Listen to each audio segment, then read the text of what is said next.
morning. I'm Isaac Lee. I was out of town a few days and came back last night about 10 p.m. We found the water is frozen. So you know what does that mean, right? So no, can't go washroom, can't wash, can't cook. So after losing something, and we know how much it is important, right? It's water, the power, our gas, our health, and also our peace and freedom. It is my honor and privilege to tribute to fallen soldiers this morning. I am from Korea, and do you know where Korea is, right? You know that, right? The very opposite side of the earth from here, between somewhere China and Japan. You know much more about China and Japan, right, than Korea. Sometimes I'm asked, do you know Kim Jong-un? A young dictator who has made and tested the nuclear bombs, right? That crazy guy. Yes, I know him. I know him, but I'm not on his side. I am not on his side. He lives in North Korea. I came from South Korea. And we are totally different. We are totally different.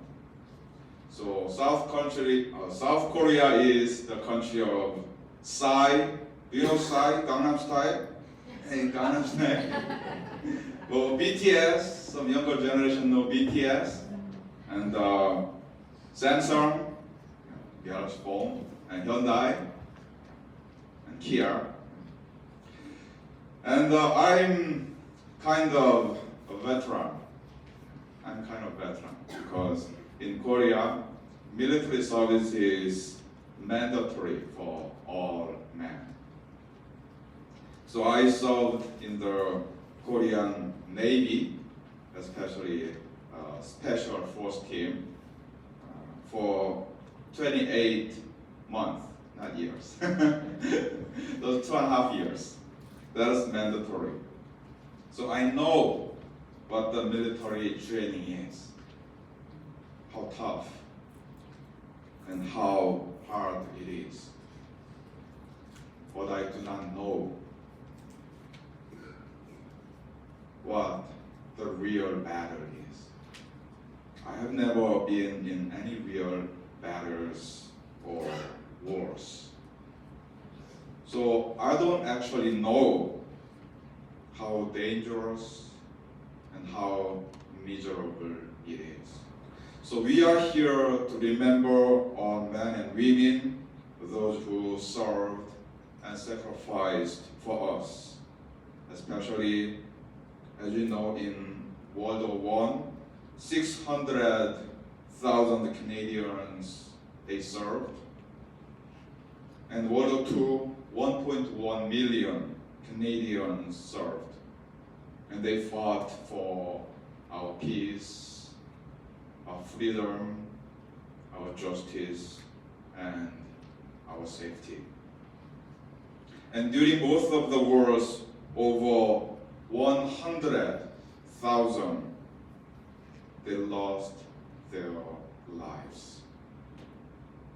And also hundreds of thousands soldiers, they were wounded, they had horrible trauma for a long time, for their entire life. And also it has affected to their families, their communities, and the whole country. So nobody wanted to, or nobody expected those disasters again. Nobody wanted to. But after World War II, just 5 years later, in 1950, they were called to another war again. Where to? Korea. Oh, Korea. Where is it? Did any of us came from Korea? No. So then, how come we have to go to Korea? For what? And this is their answer. You know what? Even though we don't know where Korea is located, and we don't know any Koreans, we should go. We must go and fight for their freedom and for their peace. For the freedom of beliefs and also worshiping God.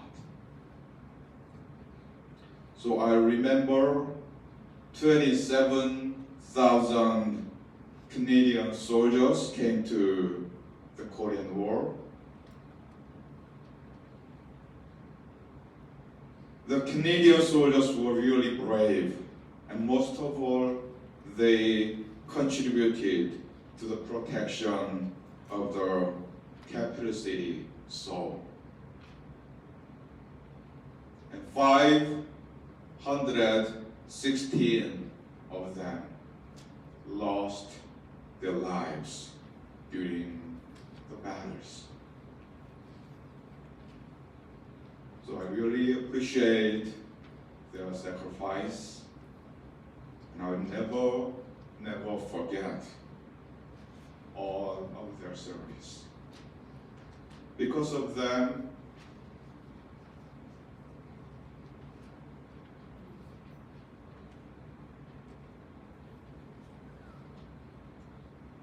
I lived and studied freely. I became a Christian, and I became a pastor, and I am here.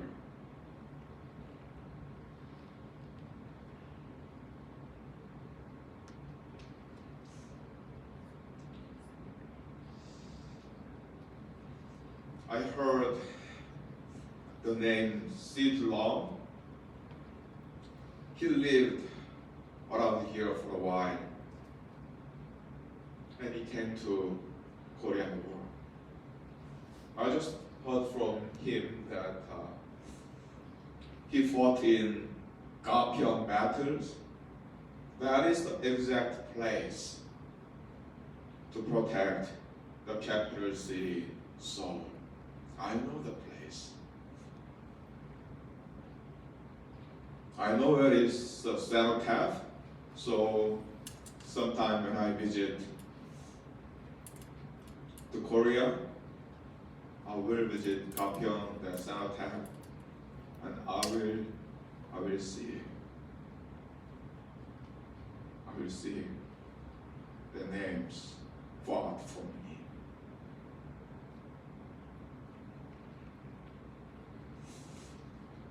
So why do we wear the poppy? What does this red color means? The red means passion, heart, love, loyalty, sacrifice, and blood. It is blood. So it reminds us of all the people who have loved and sacrificed for us, for our nation, and for the world. So we should thank them always, and we should remember them forever.